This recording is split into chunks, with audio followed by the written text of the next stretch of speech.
Maybe just to introduce myself again, like you asked. My name is Jimmy Nasaba Wakoko. I'm a real estate professional.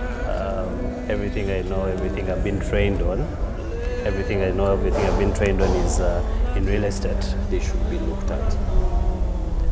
Okay, I think in our market, okay, yes, specifically real estate is not regulated as real estate. Like on every single week, he can probably make commission of about 20, 30, 10 million. This guy has no office. He has a bike, like a motorbike, doesn't even have a car.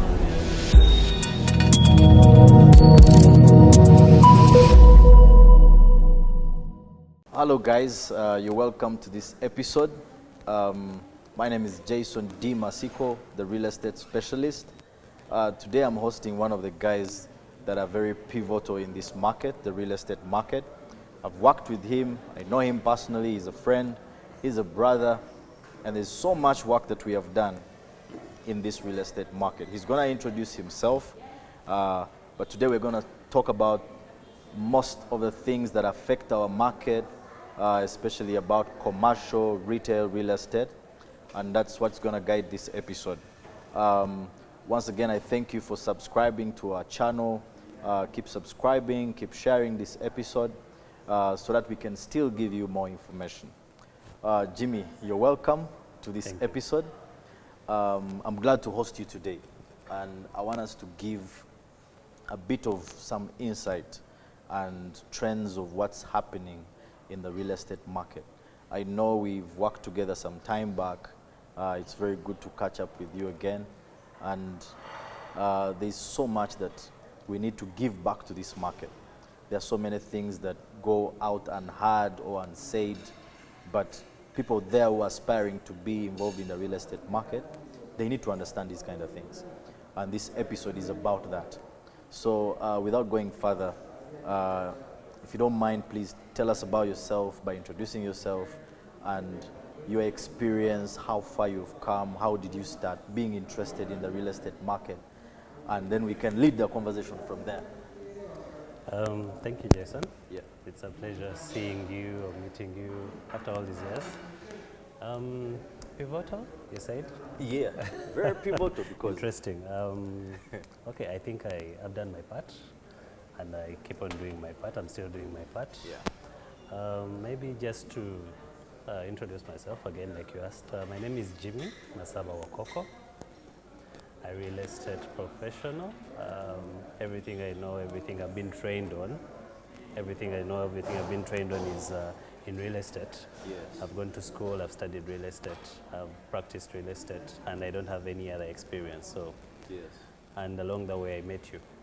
Yeah, sure. So how did I start my journey? My real estate journey started when I had interest in building all the way from high school.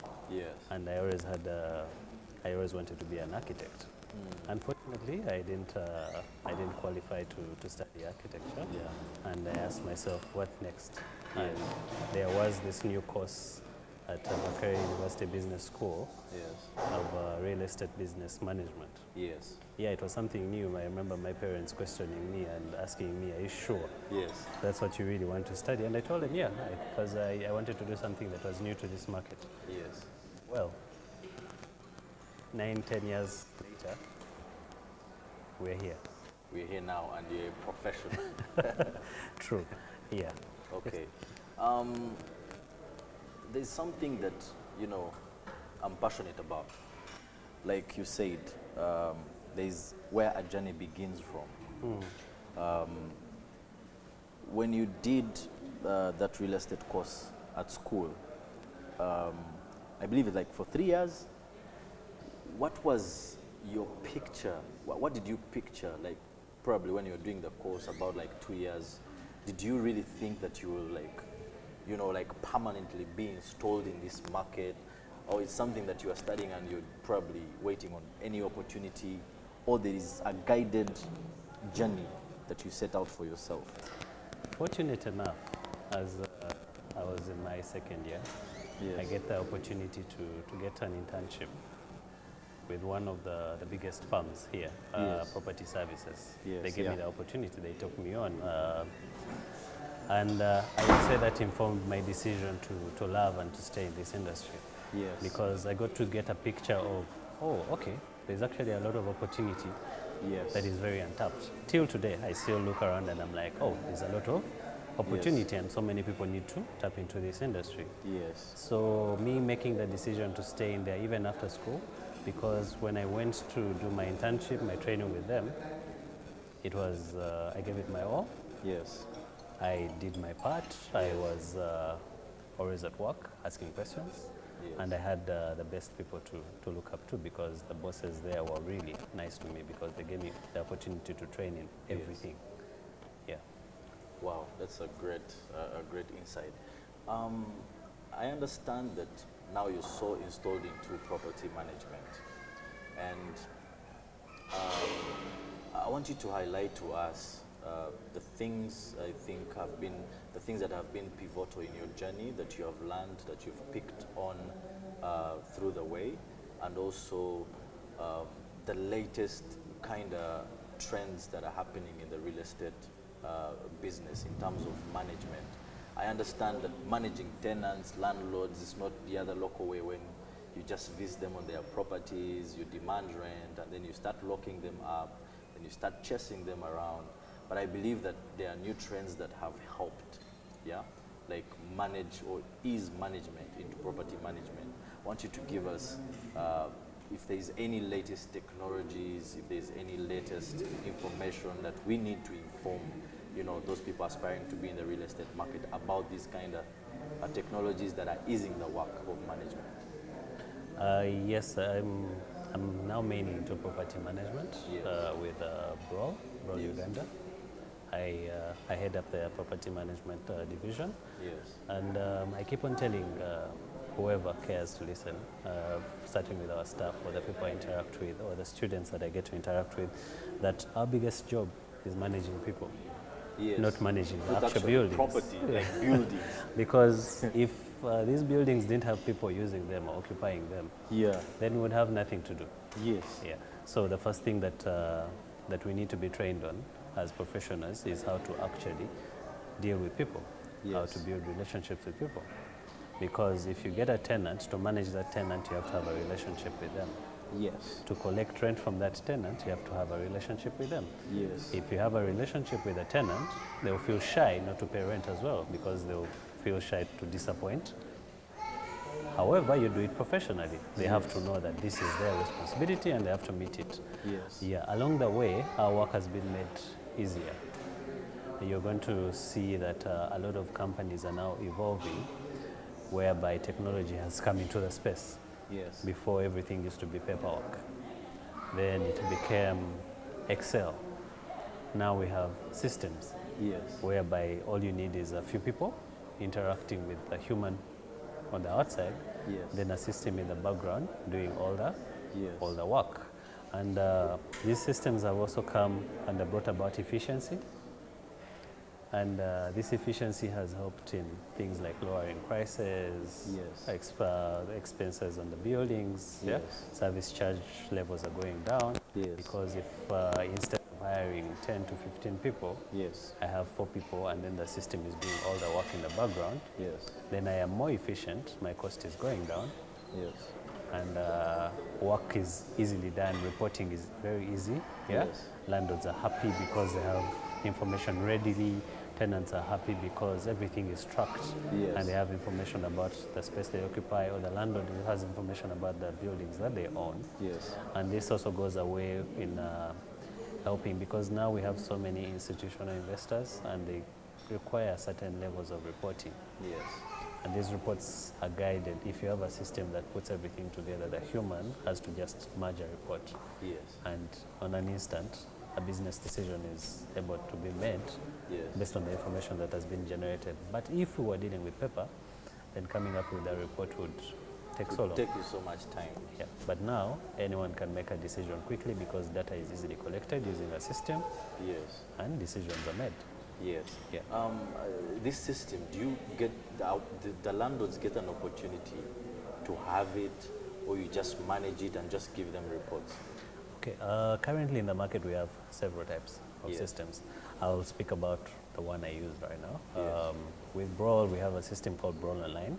Yes. This is built and tried and tested with Brawl across the group because the Brawl is Africa-wide in about 17 countries. Yes. So this system has a tenant interface, it has a landlord interface, then it has the interface for the property manager. Yeah. So information is out there. Whatever is required at a certain level is given to the specific team. And so if I am a landlord and I want to know tenants who have not paid, Yes. it's just a click away. Or if a tenant pays, it's just an email away. Yes. Yeah? If there is an issue in my building, it's just a notification away. Yes. So we are moving into an era whereby as a property manager or Yes. as a landlord, yeah, Yes. information is at a click. And I don't have to go through piles of emails or missed calls to get information. True. Yeah. If we talk about regulating the market, I understand that our market is not really that much regulated, in that it has laws, regulations, really abiding, our business in real estate.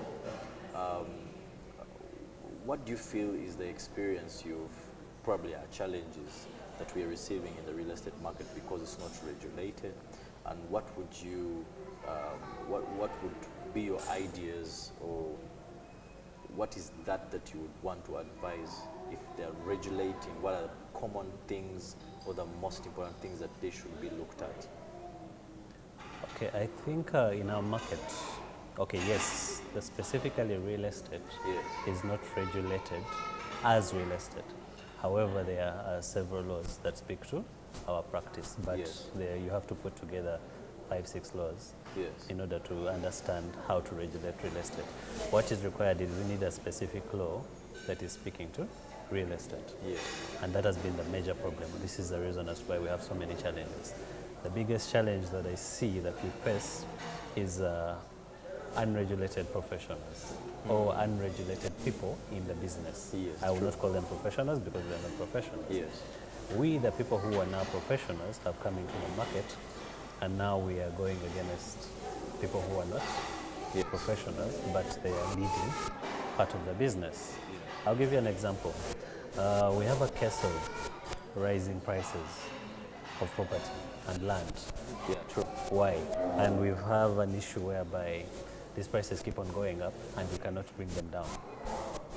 Do you know why? Because a broker spoke to the neighbor who sold at a certain price Yes. and advised the other neighbor to also sell at Yes. that price. Without considering any Without factors that considering might have any affected the price. factors, the market is not looked at, the valuations are not looked at, the demand and supply is not looked at. Yeah. So we are having cases where land, especially in the suburbs of Kampala, has gone out of the way. It's so high, Yeah. and in the near future, it's going to be very hard for the normal Ugandan worker to afford a piece of land. Why? Because if I want to buy a piece of land in Chira, a minimum I need to have is 70 million shillings. Yeah. For how long do I need to work to attain the 70 million shillings? And this has all been brought about by unregulated brokers, because for them they are looking for how much do I make today, and then I move on to the next sale. So if the neighbor sold at 70, they'll tell them, no, that one sold at 70 6 months ago, you can probably sell at 80.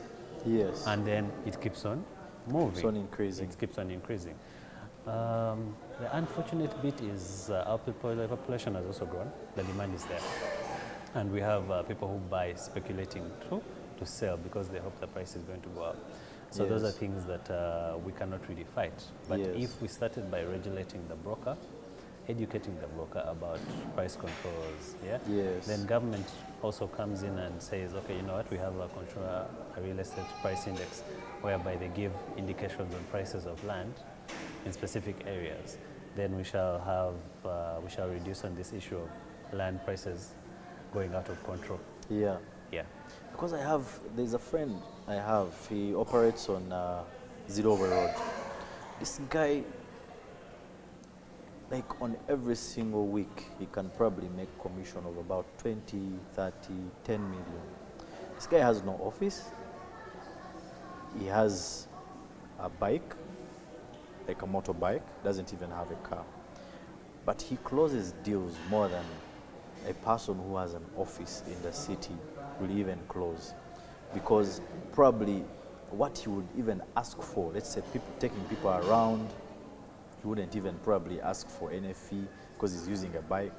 But then you'll find probably someone who owns an office, they will ask probably an inspection fee, and all those things, prevent people from really conducting business. But these are guys who are operating on minimal cost. They don't have any office, they don't have any regulations binding them, but then they are closing deals more than people who are calling ourselves professionals. Let me ask you, the biggest challenge with that is, Yes. if he got involved in a fraudulent transaction, Yes. where are you going to find him?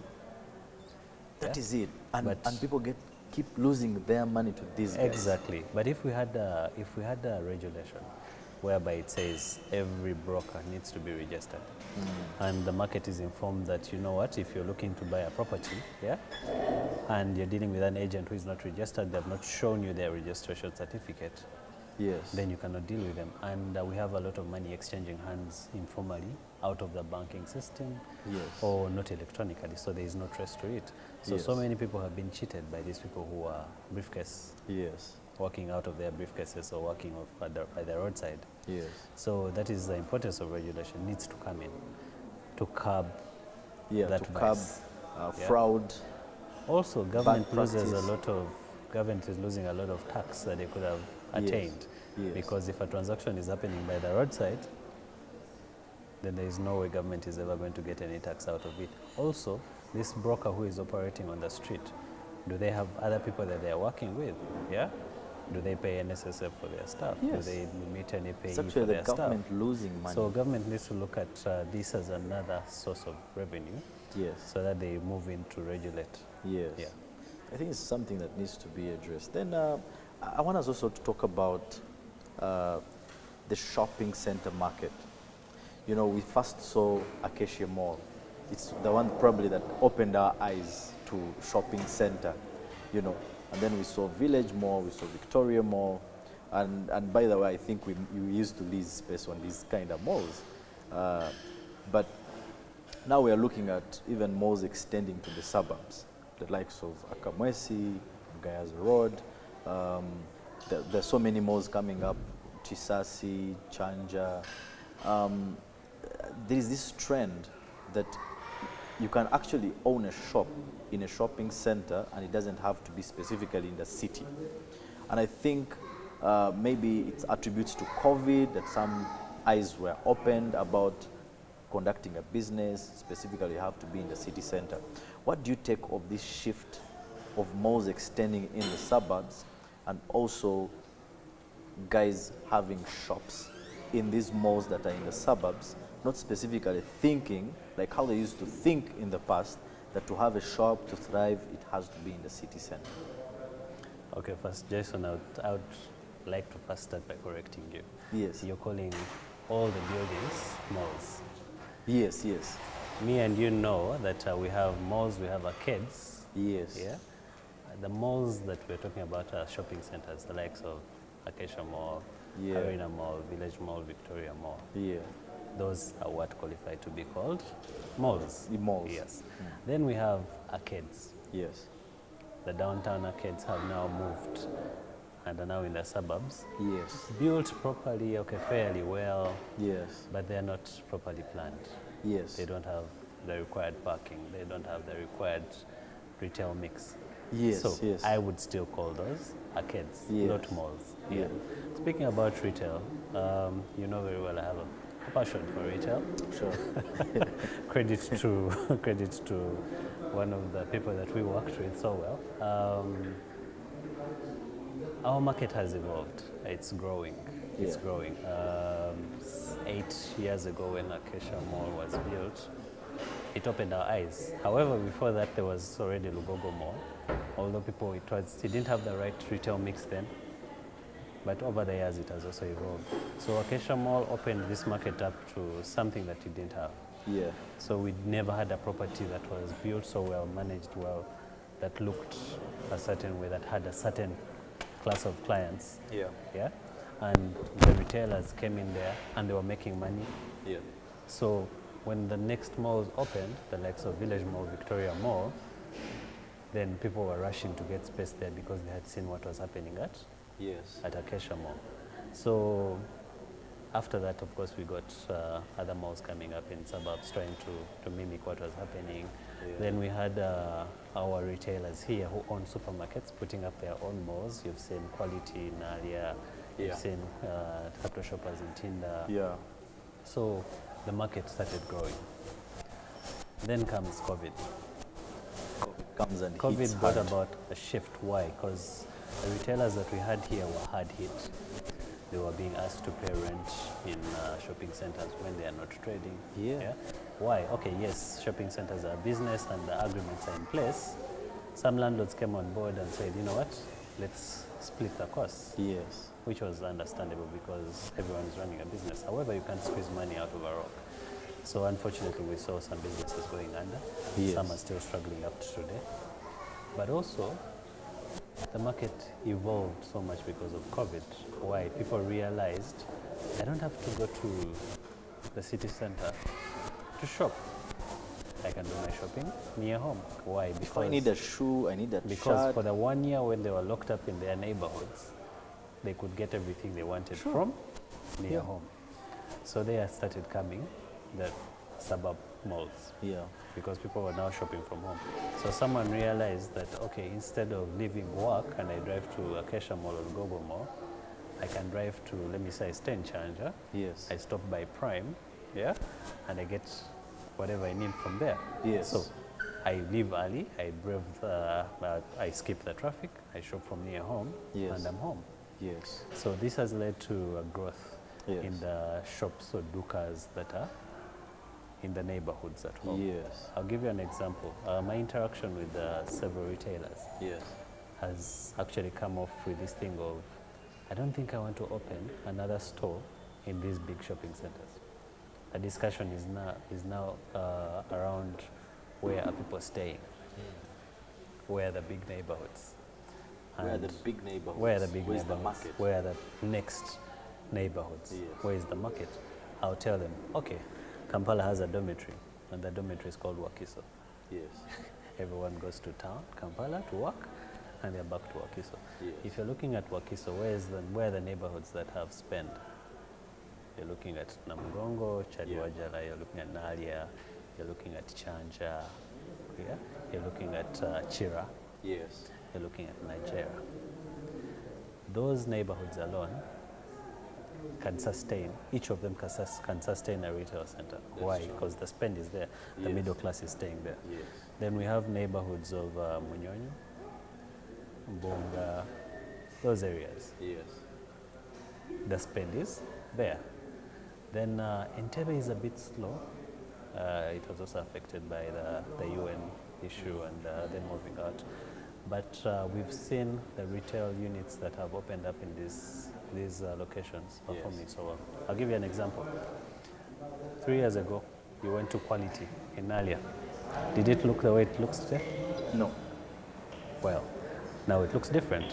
Even the retail mix. The retail mix all has changed. We now have caramel there. Yes. We have an impressive water park that is being remodeled, Yes. and they are performing extremely well.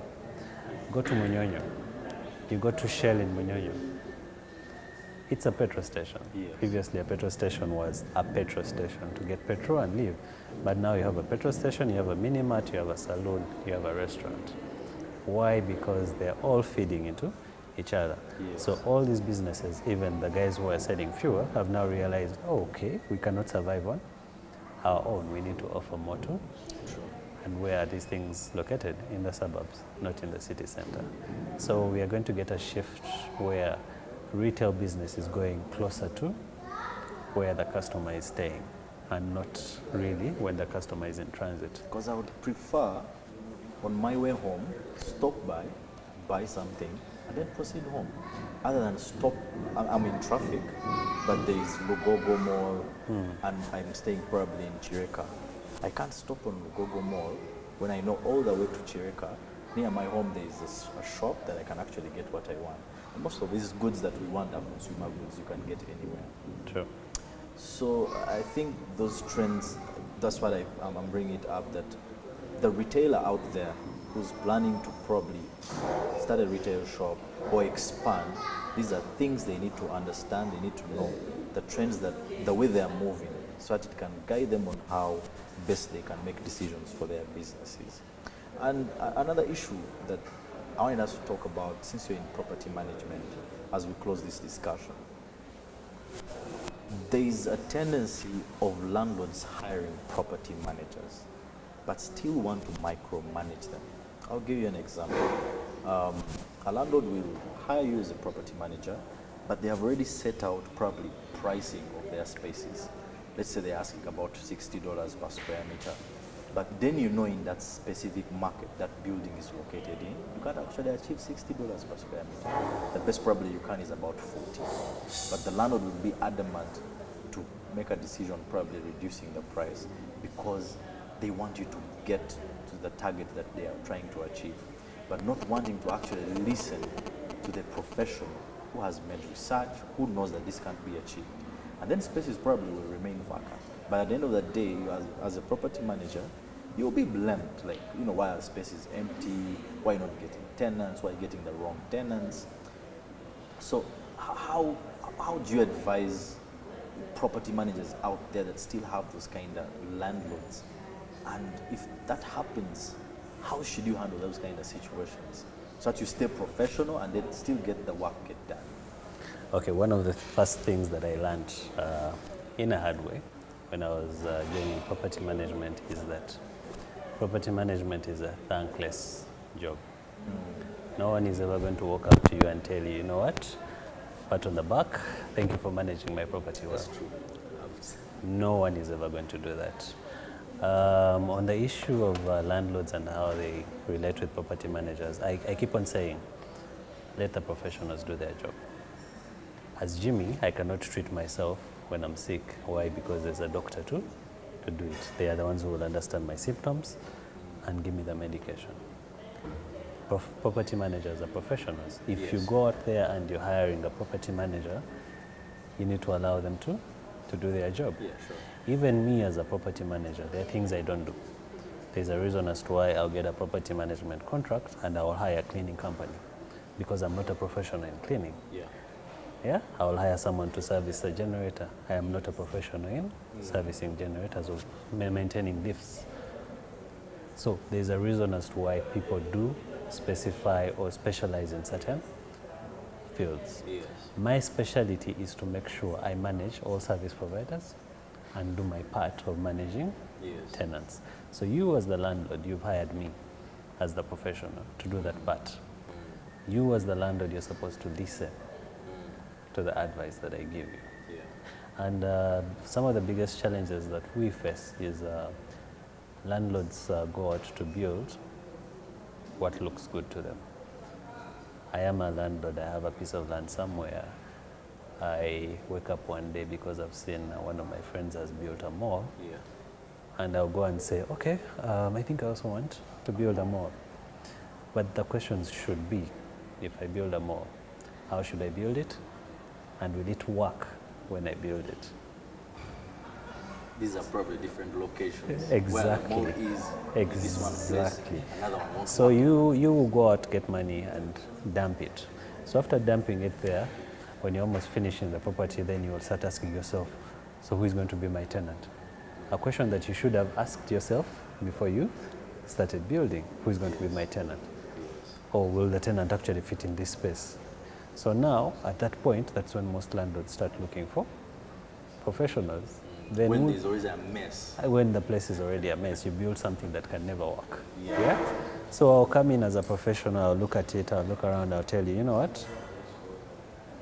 Instead of achieving $30 there that you think, because you built it poorly, because you put it in a location it cannot work, instead of putting apartments, you put a mall.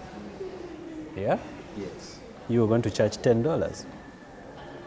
And in the end of the day, the person will tell you, okay, me as a property, sometimes as property managers, okay, some who just want to get a job will tell you, no, I can fix that problem. I'll get you tenants. 6 months down the road, your property is still empty. True. But me, I will come to you and I'll tell you, you know what, you built this thing poorly. Yeah, I know you don't want to listen to that. Yeah? Yeah. And this is the best that you can achieve out of it. Yes. Are you accepting to lower these rentals to this level? Or you give your property another 3 to 5 years for this area to pick up to meet the standard that you put here. Yeah. Lastly, as we close up this conversation, I want you to put yourself in the shoes of the upcoming real estate agents, upcoming property managers, probably that one that is. What are those things that you think you would give as a tip in a few words to those aspiring to be professional real estate agents? Information is power. Information is power. And the more you know in our market, Yes. the more relevant you're going to be. As an agent or someone that is aspiring to be a broker or a property manager, people will always come to you for information. They will consult you 100 times before you make a sale with them. You always have to have reliable information. How are you going to get this information? Online. Yes. Attend forums. I see Area Uganda has so many meetings, so they give out a lot of information. Yes. Be on Facebook, know how are the prices in areas. Move around, know which new buildings are coming up, who owns them. Yes. Yeah? So you have a lot of information so that when your clients come to you, you will guide them with the right information to make decisions.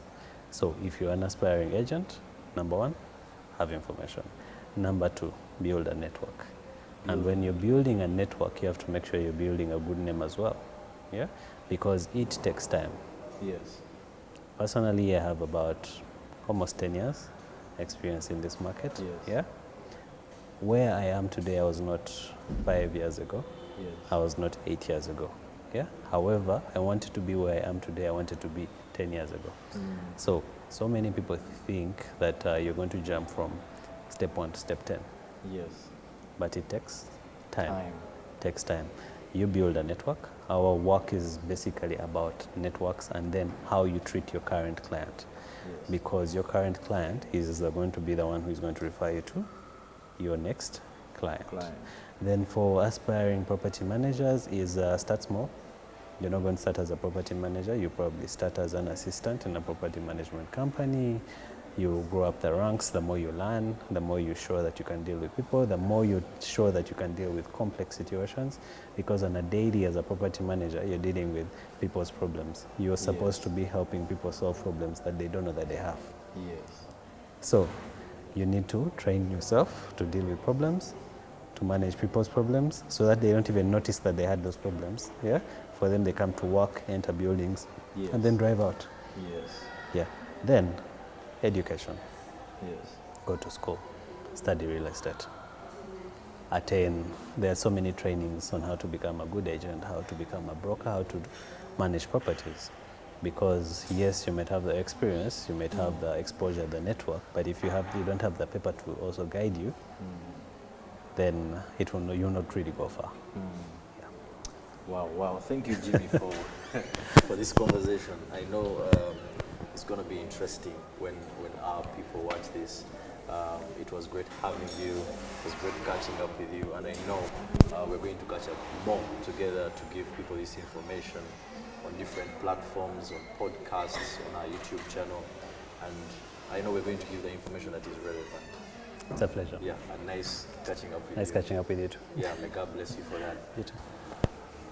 Thank you guys for being with us in this episode. My name is Jason D. Masiko, the real estate specialist.